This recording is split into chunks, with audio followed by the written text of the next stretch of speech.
जब आप लोग उदान का नाग और कूर्म के साथ क्रिकल के साथ मेल करा दोगे तो आप लोग ग्रेविटी को, गुरुत्वाकर्षण को न्यूट्रल कर दोगे और अंतरिक्ष में यहीं से तैरने लगोगे। जहाँ चाहोगे वहीं अपनी इच्छा अनुसार गति कर सकते हो। महर्षि भारद्वाज जी मंगल ग्रह पर गए, वहाँ की मिट्टी का अध्ययन कर रहे थे, सूक्ष्म पार्टिकल को वहाँ से डिटेक्ट करके लेके आए थे।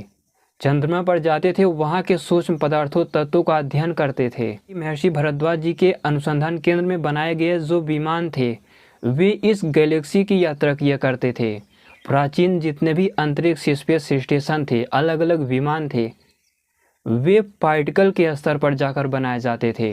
वैक्यूम एनर्जी, वायु तत्व के स्तर पर बनाए जाते थे। डार्क मैटर, डार्क एनर्जी के बेसिस पर बनाई गई तकनीकें थी। उन्हें चलाने के लिए डीजल या पेट्रोल की ज़रूरत पड़ती ही नहीं थी।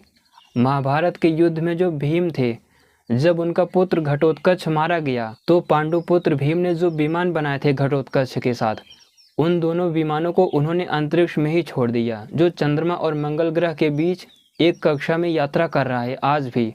और उस विमान की आयु 1,00,000 वर्ष है। महाराजा जो गणेश थे, महादेव शिव जी के पुत्र, उनके पास एक मूषक था, चूहा था, जिस पर वे यात्रा किया करते थे, ब्रह्मांड में दूर दूर तक जाते थे। मूषक वास्तव में एक यंत्र था, वो कोई चूहा नहीं था। जो अर्जुन थे वे मंगल ग्रह पर जाकर 3 वर्ष रहे थे, क्योंकि मंगल ग्रह का जो विज्ञान था वो पृथ्वी के विज्ञान से 100 साल हमेशा